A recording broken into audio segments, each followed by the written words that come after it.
The year was 1856, and the Ward plantation lay stretched across the lowlands of Louisiana like a living thing that fed on fear.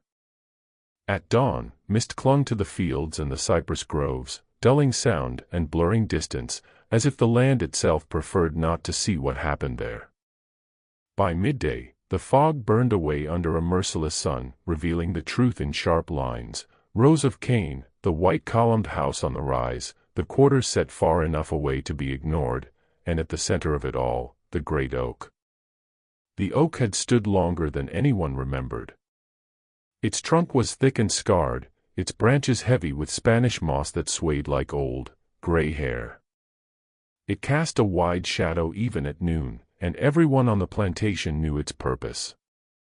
Justice, the owners called it. A warning, the overseers said.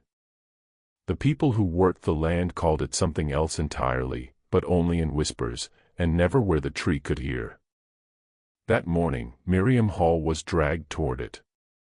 Her feet barely touched the ground as two overseers hauled her across the dirt.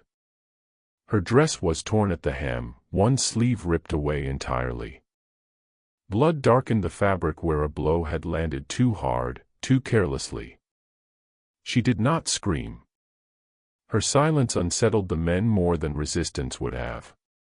One of them cursed under his breath, tightening his grip as though force alone could erase doubt.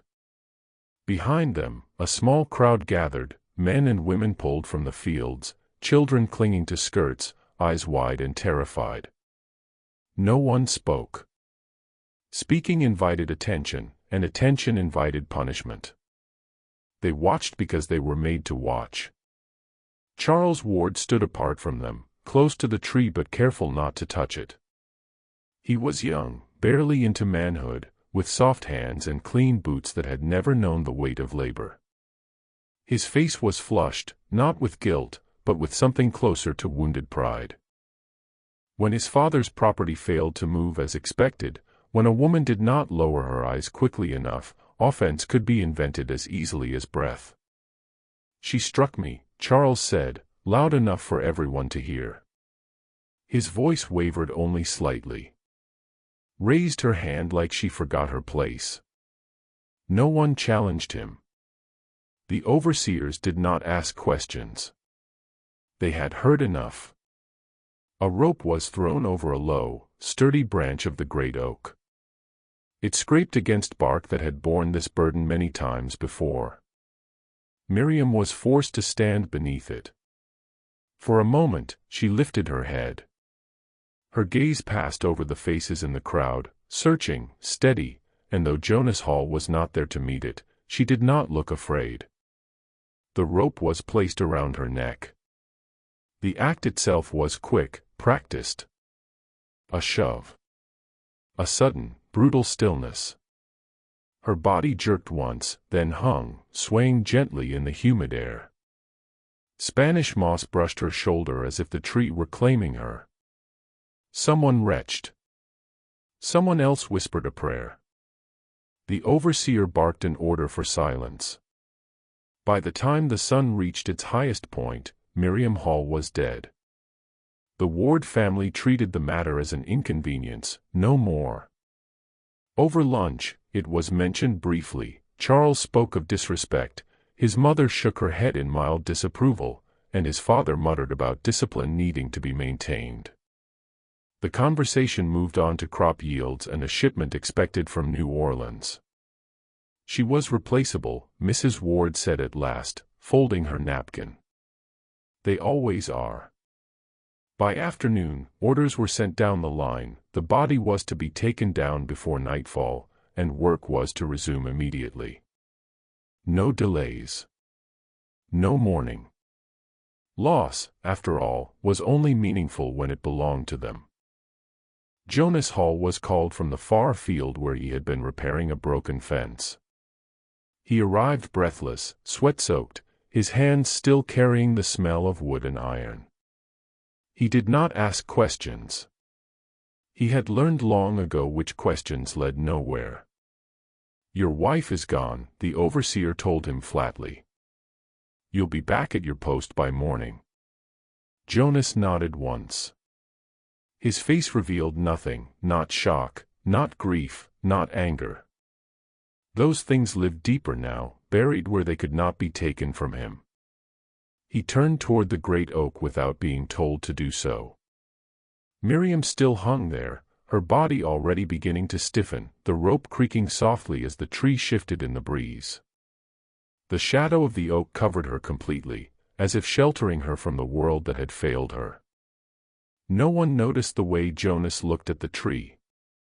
To them, he was just another man who had lost something he had never truly been allowed to claim. Another problem already resolved. Another day on the plantation moving forward as it always did. They could not see what had been set in motion beneath the great oak, how indifference had cleared the path, how cruelty had sharpened purpose, how a single death, dismissed as nothing, had begun a chain of events that would not stop until the balance was violently, irrevocably changed. Chapter 2: The Day the Air Held Its Breath. By the time Jonas Hall left the mill, the sky had begun to change. The sun was still high, but its light no longer felt clean. It pressed down on the land with a dull, rust-colored weight, flattening shadows and draining the fields of warmth. Clouds gathered slowly in the west, tall and swollen, their edges dark and bruised. The kind of storm they promised was not the kind that cooled the earth. It was the kind that broke things. Jonas walked the long road back to the Ward plantation with a wooden crate balanced against his hip. Inside were his tools, chisels, pegs, a small plane he had shaped with his own hands. The familiar weight should have been comforting. Instead, it pulled at him, anchoring him to the ground as if the air itself had grown thick. Something was wrong. He felt it long before he saw anyone. The plantation was too quiet. No singing from the fields. No shouted orders. Even the insects seemed to have withdrawn, as though the land were holding its breath. Jonas slowed his pace. Each step sent a faint puff of dust into the air, and the sound felt louder than it should have. Near the small garden behind the quarters, Sarah stood frozen in the path. She was older than Jonas, her back bent from years of labor, her hands permanently stained by soil and sap. When she saw him, her eyes filled with a terror so raw it stopped him in his tracks. She raised one shaking hand and pointed, not toward the house, not toward the fields, but toward the center of the plantation. Toward the great oak. Jonas did not ask what had happened. He did not need to.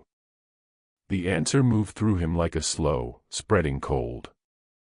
He adjusted his grip on the crate and walked on, his steps measured, his face carefully empty. The closer he came, the more people appeared, standing in loose clusters, pretending to work, pretending not to look. Their eyes betrayed them. They flicked toward the oak and away again, quick and fearful. Whispers passed from mouth to mouth, thin and brittle. The oak. Today. Her. The great oak rose ahead of him, unchanged, eternal. Spanish moss swayed gently from its branches, pale against the dark bark. Jonas had seen it many times before. He had helped repair the platform beneath it once, years ago, when the wood had begun to rot. He had done the work well. He always did. The crowd parted as he approached, not out of respect but necessity. No one wanted to be close to a man whose loss had just been made public. Grief was contagious, and punishment followed it easily. Miriam hung from a low branch. Her body was still, her head tilted at an unnatural angle. The rope cut sharply into her neck, the fibers rough and unforgiving. Her dress was torn open along the side, one shoe missing. Dust clung to her skin. She looked smaller than she had that morning, as if something essential had already begun to leave her. Jonas set the crate down carefully at the base of the tree. For a moment, no one spoke. The overseer shifted his weight, uncomfortable. Charles Ward stood nearby, his arms folded, his mouth set in a thin line that might have been meant as resolve. It was not. She attacked him, someone muttered, not convincingly. That's what they said. Jonas did not look at Charles. He did not look at anyone. His eyes were fixed on the knot in the rope, the way it had been tied, quickly, carelessly. He noticed everything. He always had. "I'll take her down," Jonas said. His voice was calm, almost flat. It carried just far enough to be heard. The overseer hesitated, then shrugged. The body had to be removed, and no one else wanted to touch it. "Make it quick," the men said. Jonas stepped forward. He worked as he always did, with precision, with respect. He loosened the knot, supporting Miriam's weight with his own body as the rope slackened. When she came free, he held her carefully, one arm beneath her shoulders, the other beneath her knees. She was cold. A low murmur moved through the crowd. Some turned away. Others watched with a kind of helpless fascination. No one stepped forward to help. Fear held them where they stood, as solid as chains. Jonas carried Miriam toward their cabin. His arms did not tremble. His face did not change. Inside him, something was tearing loose, but it made no sound. Behind him, the great oak stood silent, its branch bare once more. By the time Jonas reached their door, the first distant roll of thunder echoed across the fields. It was faint, almost hesitant, but it carried a promise. The storm was coming. And with it, something else, something that could not be undone. Jonas closed the door of the cabin behind him with deliberate care. The sound was soft, almost tender, yet it marked a separation as final as any wall. Inside, the air was close and dim, lit only by a narrow window and the weak glow of a single lamp. He laid Miriam's body on the small table they shared for meals, clearing away the few objects that had belonged to a life that now felt impossibly distant. For a long moment, he simply stood there, his hands resting at his sides, as if waiting for permission to begin. Then he moved. He fetched water from the basin and warmed it over the fire. Each motion followed the habits of his work, measured, exact, unhurried. He washed her gently, starting with her hands, the same hands that had braided her hair in the mornings and steadied his own when the days grew long. He cleaned the dust from her skin, the blood from her dress, the marks left by rope and force. He did not rush. This was the last thing he could do for her, and he would do it well. He dressed her in the only clean gown she owned, smoothing the fabric as though she might feel it. He combed her hair and tied it back the way she liked, neat and practical. When he was finished, she looked almost as if she were sleeping, except for the stillness. The kind of stillness that never breaks. From a small chest beneath the bed, Jonas took out the boards he had set aside months ago, good wood, straight-grained, hidden from prying eyes. He had planned to use them to mend the roof, maybe to build a proper table one day. Instead, he measured them carefully, cut them clean, and shaped them into a coffin that fit her exactly. The joints were tight. The corners true. He could not fix what had been broken, but he could make something that would hold. As he worked, he began to hum. The sound was low at first, barely more than breath. Then the melody took shape, the song Miriam used to sing while tending the fire, while mending clothes, while waiting for him to come home at the end of the day. His voice was rough, and used to carrying music, but he sang it all the same. The words filled the cabin, steady and sure, anchoring him to memory. Outside, the sky darkened. The first drops of rain struck the roof like scattered stones. Wind followed, rattling the walls, bending the trees. By the time Jonas placed the lid on the coffin, the storm had fully broken.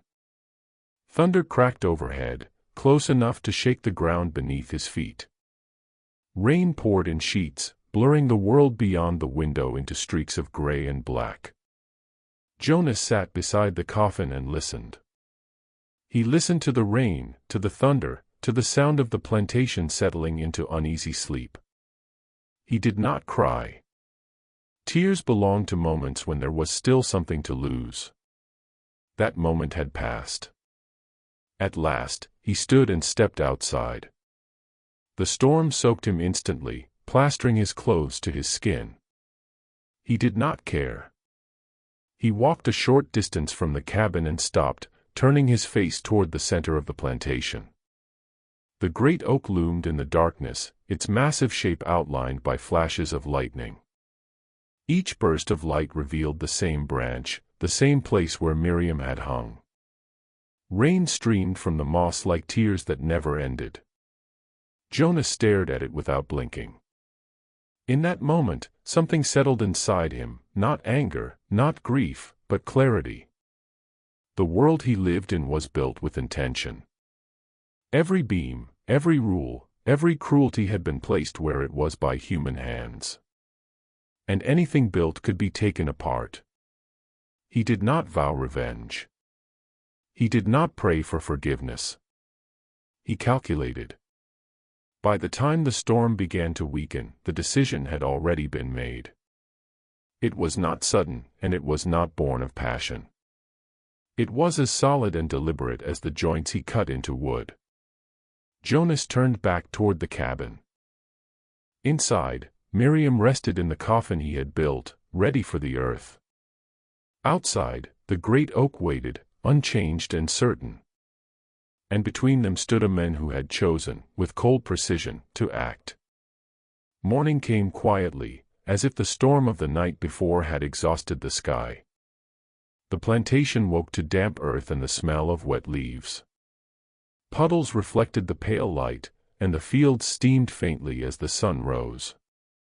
Life resumed with its usual precision. Bells rang. Orders were shouted. Bodies moved where they were told to move. Jonas Hall returned to work. He did not argue when the overseer pointed him toward the broken fence along the eastern edge of the property. He did not slow when his hands ached or when splinters cut into his palms.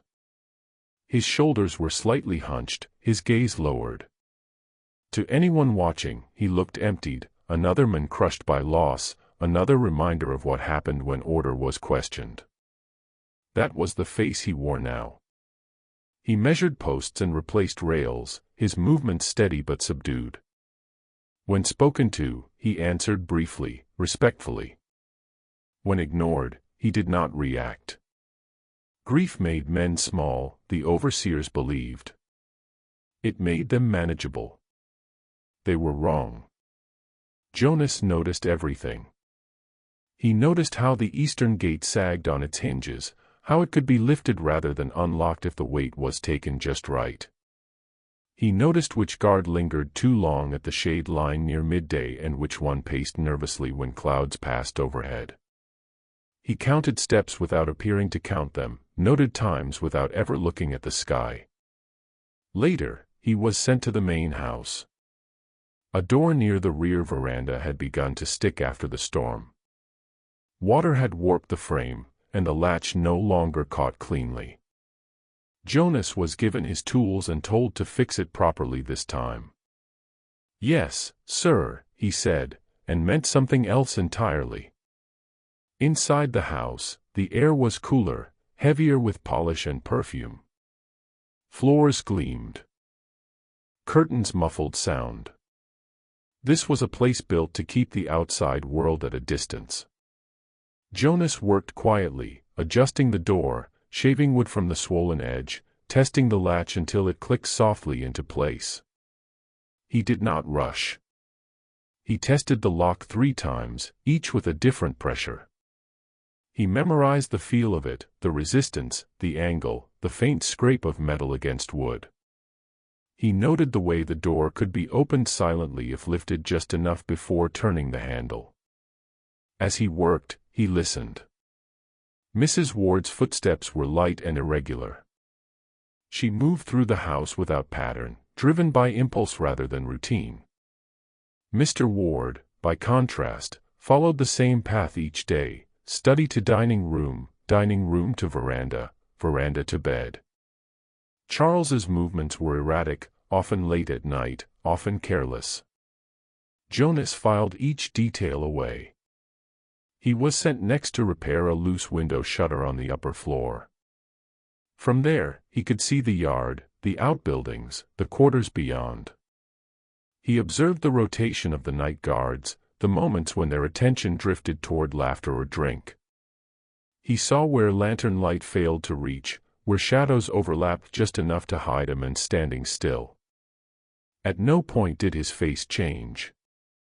When spoken to, he nodded. When corrected, he apologized. When given extra work, he accepted it without protest. His grief made him invisible, and invisibility was a gift. By afternoon, his hands were blackened with oil and dirt. His body moved with the familiar ache of honest labor. To the Wards, he was simply useful again, a skilled carpenter who knew his place. What they did not see was the structure forming in his mind. The house was no longer a home. It was a framework. Each room a joint. Each hallway a span. Locks were not barriers but mechanisms. People were not masters but weights that shifted predictably when pressure was applied. Jonas understood wood. He understood how force traveled, how stress revealed weakness, how patience could turn resistance into compliance. The same principles applied here. By the time the sun dipped low and shadows lengthened across the yard, the Ward house was no longer unfamiliar to him. It had been measured, tested, and reduced to function. That evening, Jonas returned to his cabin as quietly as he had left it. To the plantation, he was still broken.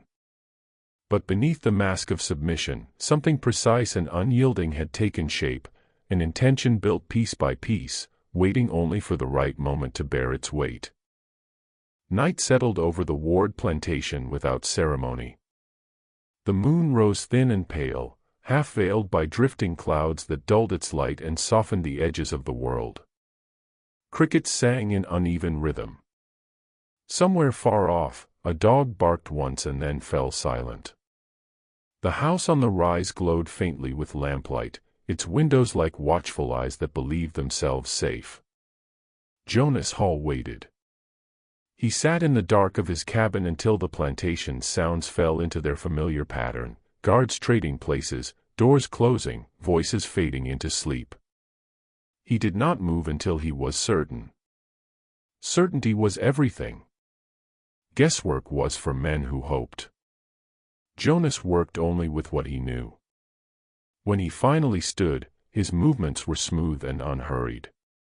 He carried nothing that could draw attention, nothing that could not be explained away if found.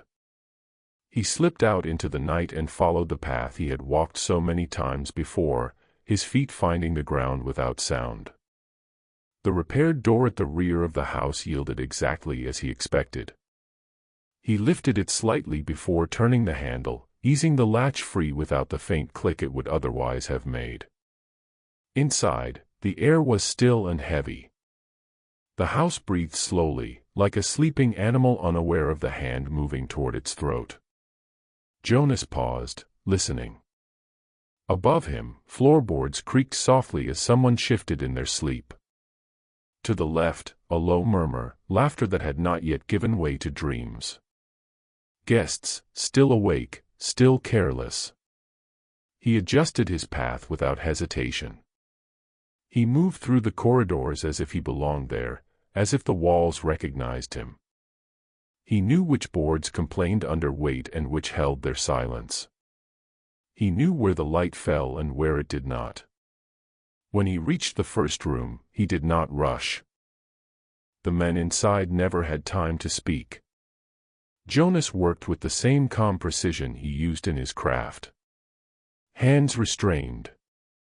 Mouths covered. Bodies guided, not dragged.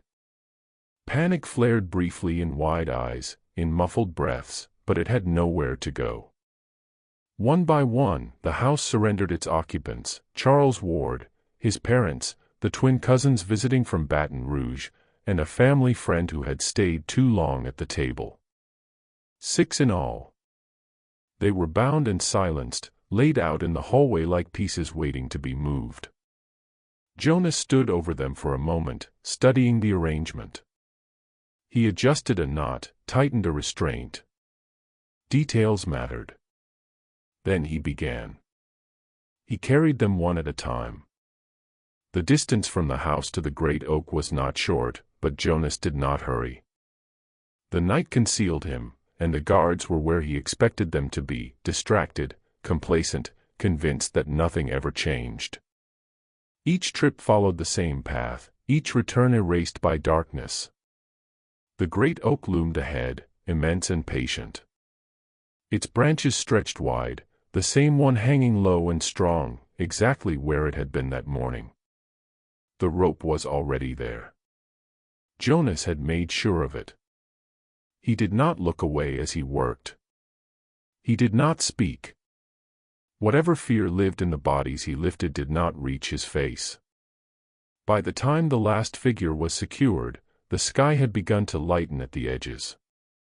Jonas stepped back and looked up.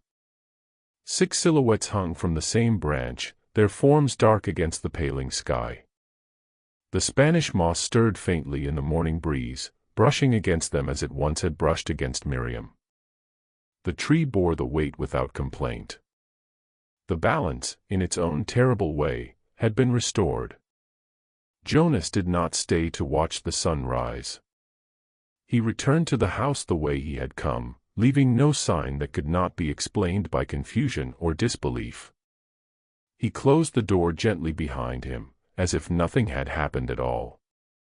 By the time the first scream shattered the morning, he was already gone, moving away from the plantation, away from the oak, carrying nothing but what he could not leave behind. By dawn, the Ward plantation would understand that something had changed. But Jonas Hall would be nowhere to be found. The county did not wake gently to what had happened. By mid-morning, riders were already on the roads, spurring their horses hard, carrying fragments of the same impossible story from one plantation to the next. 6 bodies. 1 tree. No struggle. No witnesses who would speak. The great oak had become a landmark not of punishment, but of something far worse, proof that the order everyone depended on could be undone.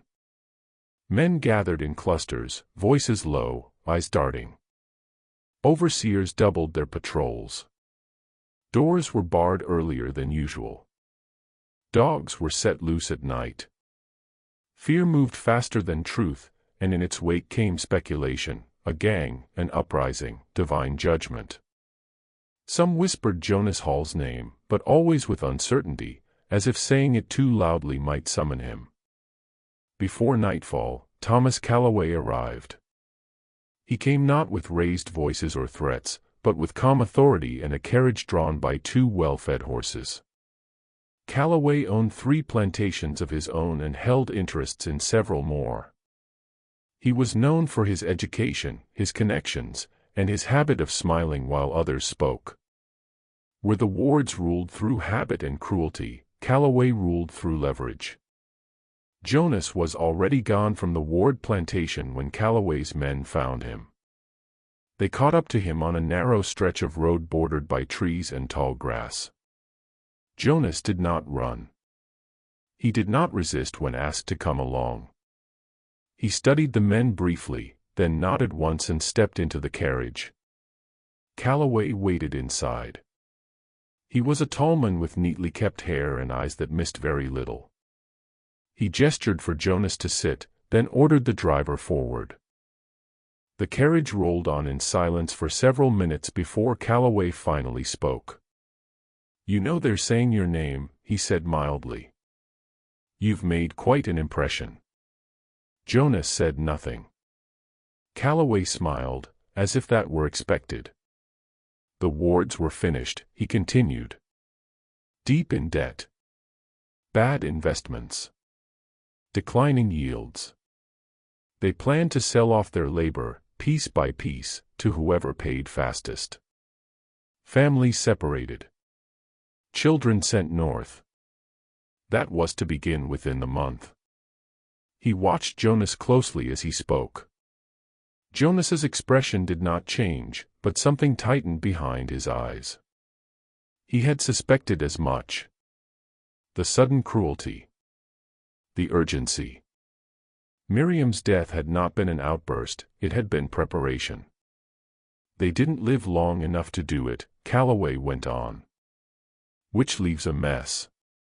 One I intend to clean up. The carriage turned onto a private road leading toward Calloway's own estate. He leaned forward slightly, lowering his voice. I could hand you over to the authorities, he said. They would make an example of you. Publicly. Slowly. He paused, then added, or we could come to an arrangement. Jonas finally looked at him. Calloway met his gaze without flinching. There are other plantations, he said. Competitors. Men who don't maintain their equipment, who overextend their credit, who cut corners. A broken axle here. A weakened beam there. Delays that cost money. Nothing dramatic. Nothing traceable. He spread his hands. In return, every person once owned by the wards walks free. Papers signed.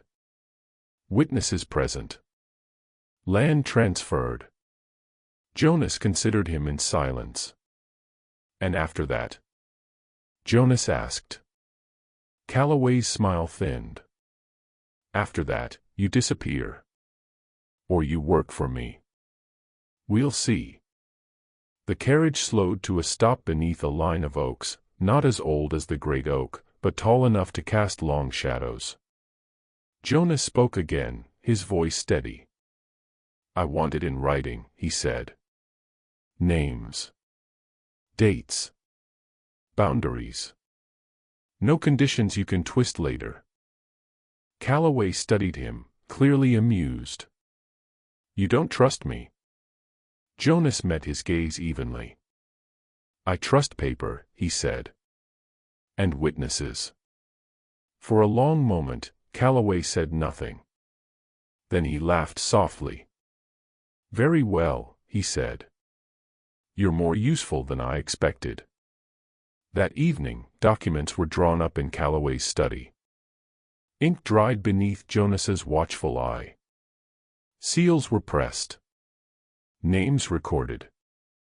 Calloway signed with a flourish, as if the act itself were merely another investment. Jonas took the papers and read them twice. When he finally nodded, it was not ingratitude. It was an acknowledgement. The deal was made. And somewhere beyond the walls of the study, the quiet war was about to begin. The days that followed were measured, meticulous, and invisible to most. Jonas moved like a shadow among the plantations. He arrived at the estates Calloway had designated with the same careful attention he had once given the ward house. He touched beams, inspected wheels, tested locks and supports, but his work was not for maintenance, it was for disruption. A cart's axle loosened just enough that it would fail on the first long journey. A water wheel turned unevenly, stalling the mill when demand was highest.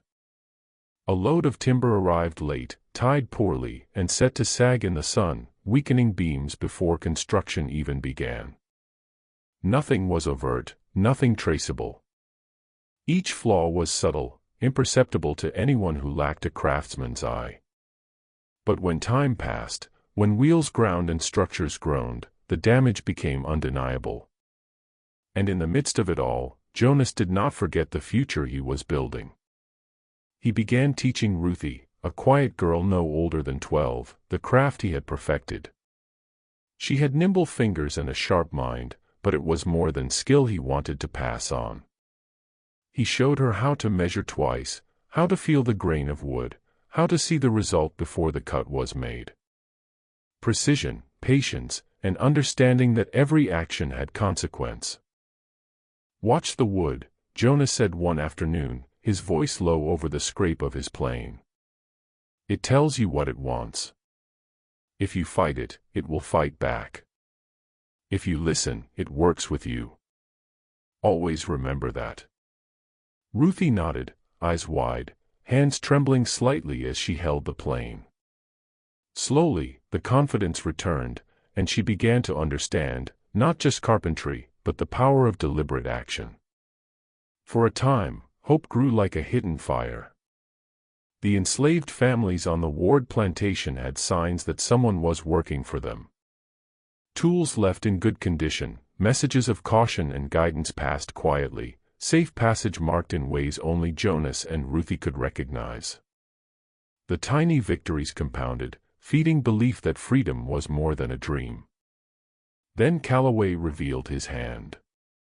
It was a humid evening when Jonas received the message.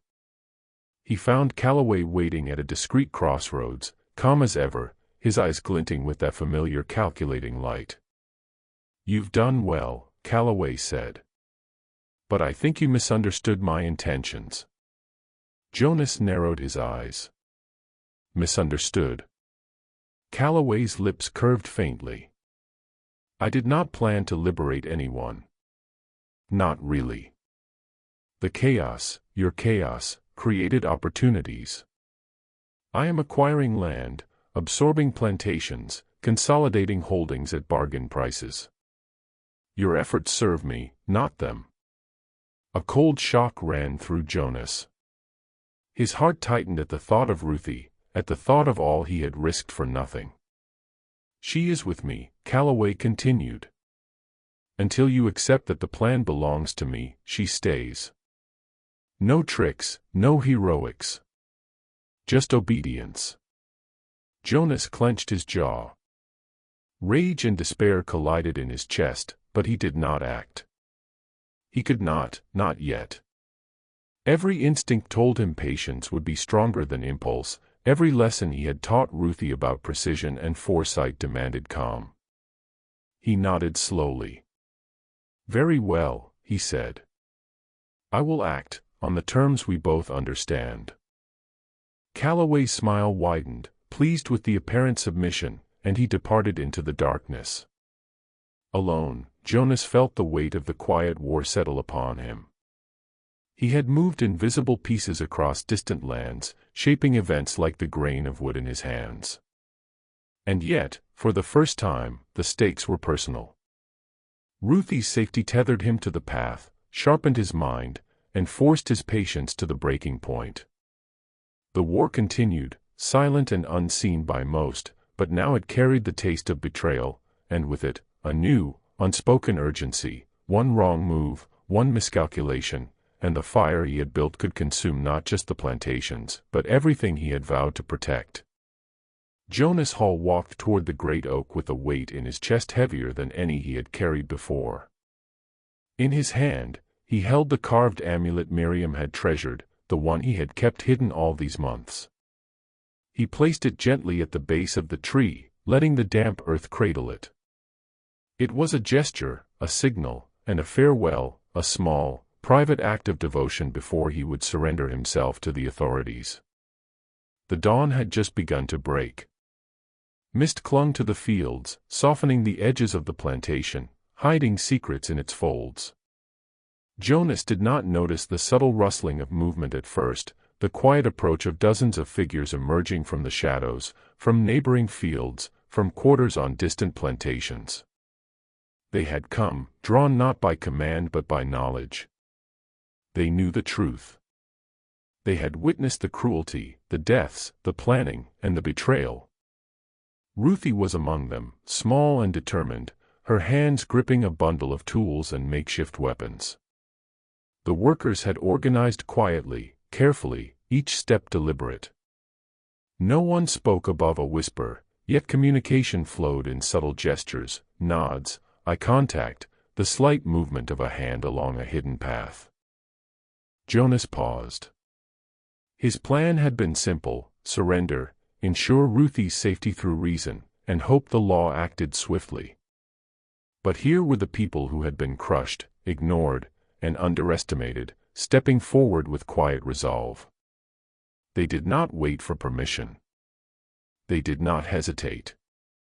"You do not go alone," one of the older men said, his voice firm, yet calm.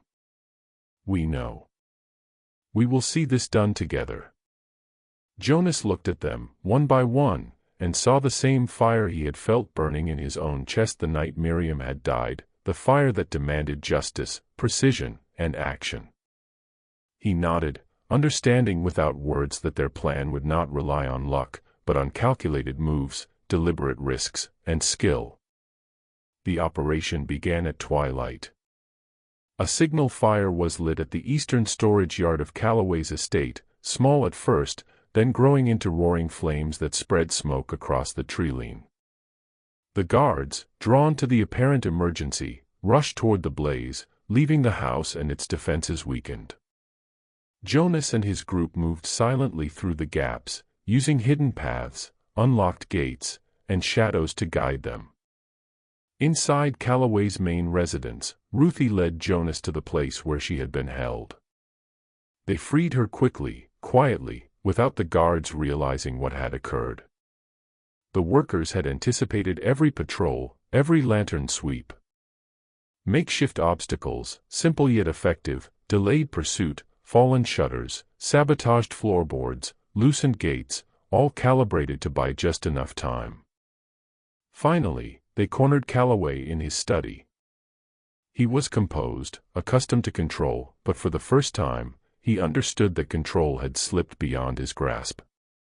Jonas stepped forward, presenting the written demands, the contracts, the documents that guaranteed the freedom of every person enslaved on the Ward plantations and those connected to Calloway's holdings. Calloway hesitated. He weighed options, threats, possibilities, but every second brought more witnesses, more strength amassed behind Jonas and the workers. One by one, the individuals who had once been overlooked or silenced stepped into the room, their presence undeniable, their resolve unshakable. With a reluctant hand, Calloway signed the documents. Witnesses confirmed their authenticity. Jonas's group ensured that nothing could be undone, that the freedom they fought for would not vanish in a stroke of arrogance or deceit. Outside, the first rays of sunlight caught the smoke from the burning yard. The plantation stirred, no longer indifferent to justice. Jonas held Ruthie's hand, feeling the weight of every struggle, every lesson in patience and precision that had led to this moment. He did not feel triumphant. He felt something steadier, a quiet certainty that their actions had mattered. The people who had been forced to yield before, who had suffered in silence, now moved together as one. They had not waited for permission, and they had not faltered. Their courage, combined with Jonas's planning, had carved freedom from the darkness of oppression. At the great oak, the amulet lay where Jonas had left it, a silent testament to Miriam, to loss, and to the enduring strength of those who refused to surrender. For the first time in years, the plantation was not ruled by fear. It was ruled by action, precision, and the unwavering will of those who would not yield. The morning dawned clear, though the air still carried the acrid tang of smoke from the previous night's fires. The plantation lands were quiet, but not empty. Movement now had purpose. Shadows were purposeful, figures shifted deliberately, prepared for what was to come. Jonas Hall stood at the center of it all, Ruthie at his side, both silent and alert. The rescue had been precise. Every detail had been anticipated, every action rehearsed in the mind of Jonas for months. Ruthie was free, unharmed, clutching the tools and knowledge he had passed to her like a lifeline. The people who had joined them, workers from neighboring plantations, families long oppressed, moved calmly and with direction, shepherded by the unseen rhythm of Jonas's planning. Calloway had been cornered in his study. His composure faltered as the workers entered one by one, their presence a tangible force of accountability. Jonas presented the contracts, the documents guaranteeing freedom for every person enslaved under Calloway's holdings. Witnesses, chosen for their impartiality and presence the night before, watched silently but attentively. Calloway's hand shook as he signed, ink bleeding slightly on the paper. The weight of the action settled on him as the truth became undeniable: he had no power here. The freedom he had sought to manipulate into profit now stood immutable before him. Jonas's face remained calm, his eyes steady. There was no malice, only the measured certainty of justice enacted. Moments later, the distant sound of hooves echoed across the fields. Federal marshals had arrived, summoned in advance to witness and enforce the agreements. They moved efficiently, taking Calloway into custody without conflict. He did not resist, there was no escape, and none had been left for him. Jonas guided Ruthie and the others along prepared routes, carefully mapped paths that avoided lingering loyalists, unsafe roads, and places where vengeance could hide. Wagons waited, stocked and ready. Families climbed aboard quietly, keeping their children close. The air was tense, expectant, yet there was relief in every step. Freedom was being carried forward with precision.